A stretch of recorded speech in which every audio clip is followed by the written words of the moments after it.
আসসালামু আলাইকুম প্রিয় ভিউয়ার্স, আশা করছি আপনারা ভালো আছেন। আজকে আমি নতুন আরেকটা এপিসোড নিয়ে আপনাদের সামনে এসেছি। আজকে আমি আলোচনা করব ষষ্ঠ শ্রেণীর গণিত অনুশীলনী 1.3-এর মৌলিক গুণনীয়কের সাহায্যে গসাগু নির্ণয়। তো এই বিষয়ের উপরে আজকে আমি বেসিক বিষয়টা আলোচনা করব যে এখানে আসলে কিভাবে মৌলিক গুণনীয়কের মাধ্যমে গসাগু আমরা নির্ণয় করতে পারি। তো যেহেতু মৌলিক গুণনীয়কের সাহায্যে গসাগু নির্ণয় করব, সেহেতু আমাদের মৌলিক গুণনীয়ক কোনগুলো সেগুলো আমাদেরকে আগে চিনতে হবে। মূল কথা হচ্ছে যে একটা সংখ্যা যদি দেয়া থাকে তার গুণনীয়ক আমরা বের করব। ধরুন একটা সংখ্যা 10, হ্যাঁ, তার আমরা গুণনীয়ক বের করি। তাহলে 10-এর গুণনীয়ক হবে হলো এই 5 দুগুণা 10, এই হলো 5 1। তো এর গুণনীয়ক হবে হচ্ছে এই 1 2, তারপরে হবে 5, আরেকটা হবে হলো 10। এই কয়টা গুণনীয়ক হবে এই 10-এর, ঠিক আছে? তো এখন এই 10-এর গুণনীয়কের মধ্যে যেগুলো শুধু মৌলিক সংখ্যা সেগুলোই হচ্ছে কি মৌলিক গুণনীয়ক। এই 10-এর গুণনীয়ক সমূহের মধ্যে যে সংখ্যাগুলো মৌলিক আছে সেই সংখ্যাগুলোই হচ্ছে এই 10-এর মৌলিক গুণনীয়ক। অর্থাৎ এখানে এই যে 2 একটা মৌলিক সংখ্যা, এই 5 একটা মৌলিক সংখ্যা, এই 2 আর 5 এই হচ্ছে এর কি মৌলিক গুণনীয়ক কার? 10-এর।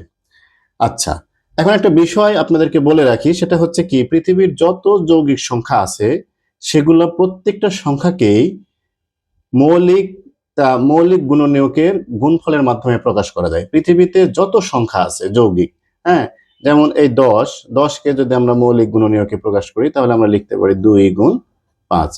এই 2 একটা মৌলিক সংখ্যা, এই 5 একটা মৌলিক সংখ্যা, এদের গুণফলের মাধ্যমে কি করা যায়? 10কে প্রকাশ করা যায়। আবার আমরা একটা সংখ্যা লিখলাম এই যে 14, তাহলে 14কে আমরা লিখতে পারি 2 গুণ 7।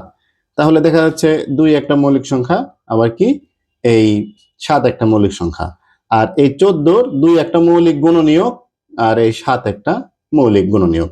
অর্থাৎ পৃথিবীতে যত যৌগিক সংখ্যা আছে সে প্রত্যেকটা যৌগিক সংখ্যাকেই তাদের মৌলিক গুণনীয়ক এর গুণফলের মাধ্যমে প্রকাশ করা যায়। এই ইস্যুটাকে কাজে লাগিয়ে আমরা কি করব? গসাগু নির্ণয় করব। তাহলে আমরা মৌলিক গুণনীয়ক কি সেটা আমরা বুঝতে পারলাম। তা আমরা দেখি 24-এর মৌলিক গুণনীয়ক কি কি হতে পারে। এই মৌলিক গুণনীয়ক বের করার একটা সহজ পদ্ধতি আপনাদেরকে শিখিয়ে দিচ্ছি। ধরুন 24-এর মৌলিক গুণনীয়ক বের করব। তাহলে আমরা কি করব? আমরা মৌলিক সংখ্যা দ্বারা এই 24-কে ভাগ করার চেষ্টা করব, ঠিক আছে? তাহলে প্রথমে সবচেয়ে ছোট মৌলিক সংখ্যা 2 দ্বারা ভাগ করি, যেহেতু 2 দ্বারা এটাকে ভাগ যাচ্ছে। তাহলে হয় কত? 12 হয়। তাহলে আবারও একটা এই মৌলিক সংখ্যা দিয়ে আমরা ভাগ করি 2 দ্বারা, তাহলে 6। আবারও 2 দ্বারা, তাহলে হয় 3। হ্যাঁ, এখন দেখা যাচ্ছে কি এই যে এই 3কে যদি আমরা আবার ভাগ দিই 3 দিয়ে, তাহলে হয় 1। 1 কিন্তু মৌলিক সংখ্যা না, তাই এর গুণফল আমরা কাউন্ট করব না। তাহলে আমরা লিখতে পারি কি 24 সমান আমরা লিখতে পারি কি এই 2 গুণ এই 2 গুণ আরেকটা 2 গুণ এই 3। কারণ এগুলো হচ্ছে কি মৌলিক সংখ্যা, আর 24-এর এগুলো কি মৌলিক গুণনীয়ক। তাহলে এইভাবে করে আমরা কি করব? এই যে সংখ্যাটা দেয়া থাকবে তার মৌলিক গুণনীয়ক আমরা বের করব যদি যৌগিক সংখ্যা দেয়া থাকে। আর যদি একটা সংখ্যা দেয়া থাকে যেটা নিজেই একটা মৌলিক সংখ্যা, সেটা তো মৌলিক সংখ্যায়, সেখানে আর তাকে তো আলাদা করে বিশ্লেষণ করার কোনো প্রয়োজন হবে না। যদি আমরা বলি এরকম একটা সংখ্যা যেমন 29 যদি থাকে 29, তাহলে 29 নিজেই একটা মৌলিক সংখ্যা, ঠিক আছে? তাহলে 29 সমান আমরা 29-এর আমরা গুণনীয়ক বের করতে হলে আমরা কি করব? যদি এরকম থাকে যে 29 নিজেই একটা মৌলিক সংখ্যা, এরকম থাকবে না মূলত। যখন আমরা গসাগু বের করব তখন এরকম মৌলিক সংখ্যাটা এরকম সরাসরি থাকবে না, দুইটা যৌগিক সংখ্যায় দেয়া থাকবে। এই যৌগিক সংখ্যার মাধ্যমেই আমাদেরকে কি করতে হবে? আমাদেরকে নির্ণয় করতে হবে, গসাগু নির্ণয় করতে হবে।